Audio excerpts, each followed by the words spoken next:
Hi friends, எல்லாருக்கும் வணக்கம். எல்லோரும் எப்படி இருக்கீங்க? நான் ரொம்பவே நல்லா இருக்கேன். நீங்களும் நல்லா இருக்கீங்கன்னு நம்புகிறோம். ஸோ இன்றைக்கி நம்ம வீட்டில் என்ன ஸ்பெஷல் அப்படின்னு பார்த்தீங்கன்னா, எங்கள் ஊரில் வந்து காமட்டா சாமி கும்பிட்றாங்க.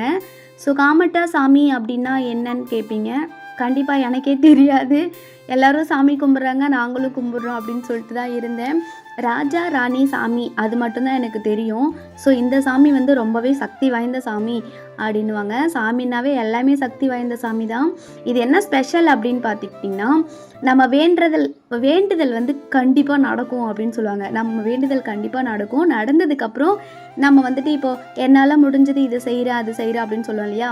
பாப்பா 6 மாதத்தில் பிறந்தப்ப நான் என்ன வேண்டிக்கிட்டேன்னு பார்த்தீங்கன்னா,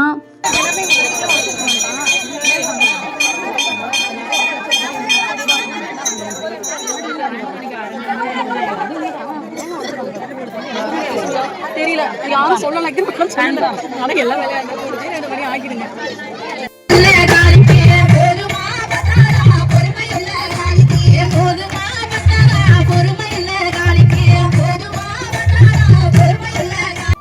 பாப்பா வந்துட்டு எந்த பிரச்சனையும் இல்லாமல் சரியாயிட்டு பொழைச்சி வந்துட்டாங்க அப்படின்னா, நான் வந்துட்டு தாலி வாங்கி வைக்கிறேன் அப்படின்னு வேண்டிக்கிட்டேன். அது மட்டும் இல்லாமல் காமட்டா செலவு எல்லாமே நாங்களே ஏற்றுக்குறோம் அப்படின்னு சொல்லிட்டு வேண்டிக்கிட்டேன். அதே போல் என் தங்கத்துக்கு வந்து எந்த குறையும் இல்லாமல் வந்துடுச்சு. அதேமாதிரி ஒவ்வொருத்தவங்களுக்கும் ஒவ்வொரு வேண்டுதல் இருக்கும். கண்டிப்பாக நிறைவேறுன்ற ஒரு ஆசை மட்டும் இல்லை, அது நிஜமாகவும் நடக்குது.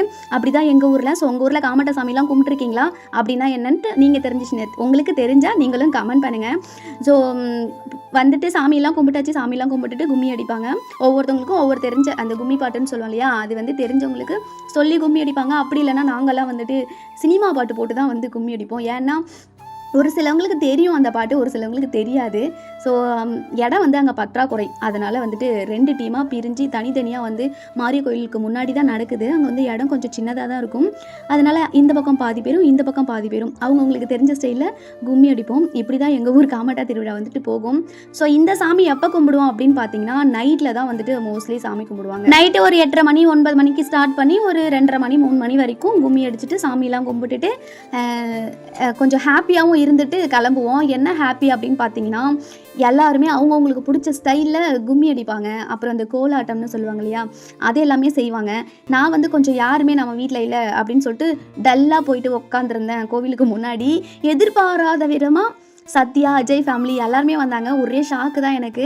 ஏன்னா சாயந்தரம் ஃபோன் பண்ணக்குள்ளே கூட என்ன சொன்னாங்கன்னு பார்த்தீங்கன்னா, நாங்கள்லாம் வரல, எங்களுக்குலாம் டைம் இல்லை அப்படின்னு சொல்லிட்டாங்க. சரி ஓகே, அப்புறம் அவங்கவுங்களுக்கும் வேலை இருக்கும் இல்லையா, வரமாட்டாங்க அப்படின்னு நினச்சிட்டு கும்மி அடிக்கிறதுலேயே எதுலேயும் சாமி கும்பிட்றதுல ஒன்றும் கலந்துக்கல. சாமி மட்டும் கும்பிட்டு பக்கத்தில் பஜனை மாட கோவில் இருக்காங்க, போயிட்டு உட்காந்துட்டேன். சேடாகவே தான் உட்காந்துருந்தேன். ஒரு குட்டி பொண்ணு கூட்டு வந்து உங்களை வாங்கன்னு சொல்லி கூட்டு போச்சா, எங்கே கூட்டு போகிறான்னு தெரியலையேன்னு போய் பார்த்தா எல்லாருமே வந்து காரில் இறங்குறாங்க. எப்படி இருக்கும், ஒரே ஷாக்கிங் தானே. ஷாக்காக இருந்தாலும் அவ்வளோ சந்தோஷம். நம்ம வீட்டுக்கெலாம் எப்பயுமே யாரும் வரமாட்டாங்க. நமக்குன்னு இருக்கிறது இப்போ இந்த 2 ஃபேமிலி மட்டும்தான். இவங்களுமே நம்ம ஃபங்க்ஷனுக்கு வரல அப்படின்னு சொன்னதும் வீட்டில் நான், அம்மா, தாத்தா, பாட்டி, பசங்க மட்டும்தான் இருக்கோம்.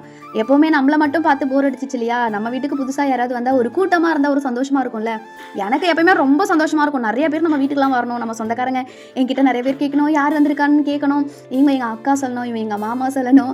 அந்த மாதிரி நிறையா சொந்தங்கள் நம்ம வீட்டை அதை எப்படி சொல்கிறதுன்னு தெரியல, டங்கு ஸ்லிப் ஆகுது. நம்ம சொந்தங்கள்லாம் நம்மளை தேடி வந்தால் அவ்வளோ சந்தோஷமாக இருக்கும். ஆனாங்க ஒரு சில கேரக்டர்லாம் எப்படி இருக்காங்க தெரியுமா, நம்ம வந்துட்டு நமக்குன்னு நிறைய சொந்தங்கள் இருக்குது, பணம் இருக்குது, வசதி இருக்குது, படம் இருக்குது அப்படின்னு சொல்லிட்டு நிறைய பேர், அதாவது ஒரு சில பேர் வந்து ஆணவத்தில் ஆடுவாங்க.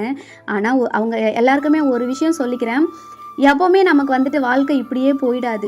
எப்படியோ வாழ்ந்தவங்களோட லைஃப்லாம் கடைசியில் ஒரு எப்படி சொல்கிறது, பார்த்துக்க ஆளே இல்லாத அளவுக்குலாம் வந்துட்டு வாழ்ந்துட்டு போயிருக்காங்க. நம்ம எப்படிலாம் வாழ்ந்தோம், இப்போ ஒரு தண்ணிக்கே வந்துட்டு நம்மளால் எடுத்து குடிக்க முடியல அப்படின்ற நிலமெல்லாமே வந்திருக்கு. அதெல்லாம் யோசித்து பார்த்து ஒரு சிலங்க வாழணும்னு நான் நினைக்கிறேன். ஏன் அப்படின்னா, நம்மளோட லைஃப் இப்படியே கடந்து போகாது. ஒரு ரூபா காசு இல்லாதவன் கூட நாளைக்கு ஒரு லட்சாதிபதி, ஒரு கோடீஸ்வரனாக ஆகலாம். நீ எப்படியாப்பட்ட கோடீஸ்வரனாக இருந்தாலும் நாளைக்கு வந்து நீ ஒரு பிச்சைக்காரனாக கூட ஆகலாம். சரியா? இது வந்து அப்பத்துலேருந்தே இந்த வாழ்க்கையெல்லாம் வாழ்ந்துட்டு இருக்காங்க. இந்த பணம் இருக்குது, படம் இருக்குதுன்னு ஆடுறவங்களுக்கு மட்டும்தான் இந்த வாய்ஸ், மற்றபடி யாருக்கும் கிடையாது. ஸோ இது நமக்கு தேவையில்லாத டாபிக். எப்படி சொல்கிறது, விஜய் சார் சொல்கிற மாதிரி நமக்கு பிடிக்காதவனுக்கு நம்ம செம்மையாக வாழ்ந்து காட்டணும்னு சொல்லுவார் இல்லையா, அதே மாதிரி தான் நம்மளை பிடிக்காதவங்க முன்னாடி தாங்க நம்ம வாழ்ந்தே காட்டணும். அதில் நான் வேணால் கான்ஃபிடென்ட்டாக இருக்கேன். வாழ்ந்து காட்டணும், சாதிச்சு காட்டணும் அப்படின்றதான் இருக்கேன். இதெல்லாம் நான் சொல்லக்கூடாதுன்னு தான் இருந்தேன். ஏன் அப்படின்னு பார்த்தீங்கன்னா, இப்படியே வசதி இல்லாமல் இருக்குன்றதுனால சில பேர் ஏளனமாக பார்க்குறது, ஏளனமாக பேசுறது, அந்த மாதிரி டாப்பிக்லாம் வச்சுருக்கீங்க. தயவு செஞ்சு கர்மா அப்படின்னு சொல்லிட்டு ஒன்று இருக்கும் இல்லையா? கர்மானா நிறைய பேருக்கு தெரியும், ஒரு சில பேருக்கு தெரியாது. அது எப்படி சொல்கிறது, தன்வினை தன்னை சுடும் அப்படின்ற ஒரு இது இருக்கு இல்லையா? அது மாதிரி நம்ம என்ன செய்கிறோமோ அதுதான் நமக்கு திரும்ப கண்டிப்பாக கிடைக்குமா. ஆனால் இப்போ ஒரு காலத்தில் நீ நல்லாவே இருந்தாலும் நீ செஞ்ச பாவங்கள் அப்படின்னு ஒன்று இருக்குல்ல, அதுதான் கர்மா. அதை நீ வந்துட்டு அனுபவிச்சு தான் உனக்கு வந்து அடுத்த பிறவின்னு ஒன்று இருக்குது. அது நமக்கு காமிக்கல. நம்ம என்ன வேணால் தப்பு பண்ணுறோம், நாம் வந்துட்டு மற்றவங்கள கஷ்டப்படுத்துகிறோம், நம்ம சந்தோஷமாக இருக்கோம் அப்படின்னு நினைக்கிறவங்களுக்கு நீ மற்றவங்கள கஷ்டப்படுத்தக்குள்ளே சந்தோஷமாக தான் இருப்ப. ஆனால் மறுபடியும் அந்த கடவுள் அந்த கஷ்டத்தை உனக்கு கொடுப்பான். கண்டிப்பாக கஷ்டம் இல்லாத வாழ்க்கை இல்லை அப்படின்ற மாதிரி நீ மற்றவங்கள கஷ்டப்படுத்தக்குள்ளே உனக்கு டபுள் மடங்காக அந்த கஷ்டம் வந்து சேரும். அது பணத்தால் மட்டும் கிடையாது, உடல் ரீதியாகவும் வரும், உனக்கு வரும், உன்னோட பிள்ளைங்களை சேரும். கண்டிப்பாக தலைமுறையை அது தாக்கும். அதனால பொதுவாகவே யாரையும் கஷ்டப்பட்டு வாழணும்னு நினைக்காதீங்க, அவ்வளோதான் சொல்வேன். நான் யாரையும் கஷ்டப்பட்டு வாழணும்னு இது வரைக்கும் நினச்சதில்லை. என்னோட வாழ்க்கையை நான் பார்க்குறேன், என் பசங்களை நான் பார்க்குறேன், எங்கள் அம்மாவை நான் பார்க்குறேன், என் தாத்தாவை பார்க்குறேன், அவ்வளோதான். என்னோட ஃபேமிலிக்குள்ளே தான் எந்த ப்ராப்ளமாக இருந்தாலும் ஷேர் பண்ணிப்பேன், அவ்வளோதான். அதை தாண்டி அவங்க நல்லா இருக்கக்கூடாது, இவங்க நல்லா இருக்கக்கூடாது, இவங்க கஷ்டப்படணும், அவங்க கஷ்டப்படணும் அப்படின்னு நான் நினச்சதே இல்லை. இதெல்லாம் எதுக்கு சொல்கிறேன்னா, ஒரு சிலவங்களுக்கு இது கண்டிப்பாக புரியும். நம்ம கஷ்டப்படுத்திட்டோம், அவங்க கஷ்டப்பட்டுட்டு இருக்காங்க, அப்பா அதை பார்த்தோன்னே எனக்கு சந்தோஷமாக இருக்குன்னு நினைக்கிறவங்களுக்கு மறுபடியும் கடவுள் என்ன பண்ணுவான் அப்படின்னு பார்த்தீங்கன்னா, அந்த கஷ்டத்தை பல மடங்கு நமக்கு கொடுப்பான்.